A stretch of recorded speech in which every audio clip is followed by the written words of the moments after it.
नमस्कार दोस्तों, स्वागत है आपका हिंदी नॉलेज शो में। तो दोस्तों, सीडीएस यानी कि क्रेडिट डिफॉल्ट स्वैप, ये बहुत ही ज्यादा खतरनाक माना जाता है किसी भी देश के लिए। ये जितना ज्यादा बढ़ता है, उस देश के चांस बैंकरप्ट होने के उतने ही ज्यादा माने जाते हैं। उदाहरण के लिए, पाकिस्तान का सीडीएस इस साल के मार्च महीने तक 1000 बेसिस पॉइंट था। यानी कि पाकिस्तान के चांस बैंकरप्ट होने के इस साल के शुरुआत में मात्र 10% थे।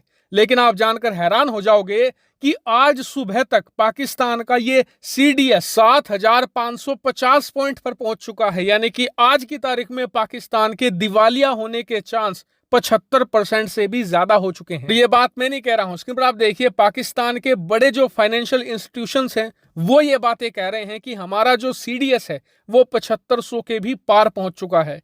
इतना ही नहीं, दूसरी सबसे बड़ी बात यह कि पाकिस्तान का विदेशी मुद्रा भंडार बहुत ही ज्यादा भयानक तरीके से गिरा है और अब ये 7.9 बिलियन डॉलर पर आ चुका है। और पाकिस्तान के लिए मुसीबत यह है कि इस लगभग 8 बिलियन के खजाने से सबसे पहले तो 5 दिसंबर से पहले हर हालत में 1 बिलियन डॉलर की कर्ज की किस्तें चुकानी है। उसके बाद अरब देशों से बहुत सारा पेट्रोल डीजल उधार लेके रखा हुआ है, उसकी पेमेंट बाकी है। खाने पीने की चीजें ये इंपोर्ट कर रहे हैं, उसकी किस्तें बाकी हैं। और अगर ये अपने खजाने में से निकाल कर ये सब काम करते हैं तो इनका फॉरेक्स रिजर्व और तेजी से गिरेगा, जिससे कि पाकिस्तानी रुपए के पास कोई सपोर्ट नहीं होगा। और कोई सपोर्ट नहीं होगा तो पाकिस्तान का रुपया बहुत ही बुरी तरीके से क्रैश करेगा, जिससे पाकिस्तान के अंदर इन्फ्लेशन यानी कि महंगाई बहुत तेजी से बढ़ जाएगी, जिसे पाकिस्तान की सरकार कंट्रोल नहीं कर पाएगी। लेकिन हैरानी की बात यह है कि यह सब कुछ तब हो रहा है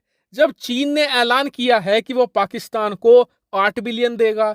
सऊदी अरेबिया ने ऐलान किया है कि वो पाकिस्तान को 4 बिलियन देगा। यानी कि पाकिस्तान को 13 बिलियन डॉलर मिलने वाले हैं। इसके बावजूद पाकिस्तान के बैंकरप्ट होने के चांसेस 75% तक पहुंच गए हैं और ये तेजी से बढ़ ही रहे हैं। हो सकता है 1-2 हफ्ते में 80-85% भी पहुंच जाएं। अब आप कहेंगे कि ऐसा क्यों हो रहा है, तो इसके पीछे कारण है आईएमएफ। दरअसल आईएमएफ पाकिस्तान को लोन देने वाला था और उसने लोन की पहली किस्त पाकिस्तान को दे भी दी थी, करीबन 1.3 बिलियन डॉलर। लेकिन अब आईएमएफ ने बाकी का पैसा देने से पहले बहुत ही ज्यादा कड़ी शर्तें रख दी हैं। सबसे पहले तो पाकिस्तान को यह कहा गया है कि आपको अपना टैक्स कलेक्शन बढ़ाना है बहुत ही तेजी से। उसके लिए आपको पेट्रोल डीजल पर और टैक्स लगाना होगा और इसे और महंगा करना होगा। अब पाकिस्तान की सरकार ने ऐसा किया तो जनता भड़क जाएगी, जो पहले से भड़की हुई है। ऐसे में पाकिस्तानी सरकार इस शर्त को पूरा नहीं कर पा रही। दूसरी बड़ी शर्त ये रखी गई है कि आपके देश में राजनीतिक अस्थिरता बहुत तेजी से फैल रही है। ऐसे में आपको शांति का माहौल बनाना पड़ेगा। यानी कि जो इमरान खान प्रदर्शन कर रहे हैं, आपको उसे रुकवाना पड़ेगा। आपको इमरान खान के साथ बातचीत करनी होगी और देश में शांति लानी होगी। अब पाकिस्तान में शांति मतलब गधों के सिर पे सींग वाली बात हो गई, यानी कि ये भी पूरी नहीं हो सकती। तीसरा पॉइंट ये है आईएमएफ का कि जो आपको चीन ने 8 बिलियन देने का ऐलान किया है, हमें उस पर भरोसा नहीं है, क्योंकि चीन पिछले 10 सालों में आपको 20 बार ऐसे ऐलान कर चुका है कि कभी 5 बिलियन देंगे, 4 बिलियन देंगे, लेकिन कभी वो आते नहीं है। और अगर इस बार भी चीन ने आपको लोन नहीं दिया और सिर्फ आईएमएफ से आपने 8-9 बिलियन डॉलर ले लिए, तो उसका कुछ फायदा नहीं होगा।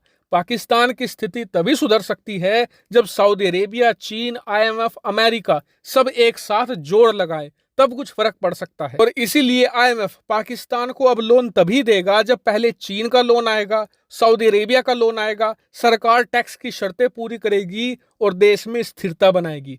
उसके बाद आईएमएफ अपनी टीम भेजेगा, तब जाकर 5 से लेकर 6 बिलियन का लोन रिलीज किया जाएगा। और इसी कारण की वजह से पाकिस्तान का जो 10% चांस थे डिफॉल्ट करने के, अब वो 75% हो चुके हैं, क्योंकि वहां सबको पता है कि चीन और सऊदी अरेबिया से लोन कतई नहीं आने वाला। आईएमएफ ही एक सहारा था और अब आईएमएफ भी पीछे हट रहा है। हालांकि इस मामले पर मैं नजर बनाए हुए हूं, जैसे ही कोई बड़ी खबर आएगी मैं तुरंत आपको सूचित करूंगा। फिलहाल इस वीडियो में इतना ही। Thank you very much for watching video.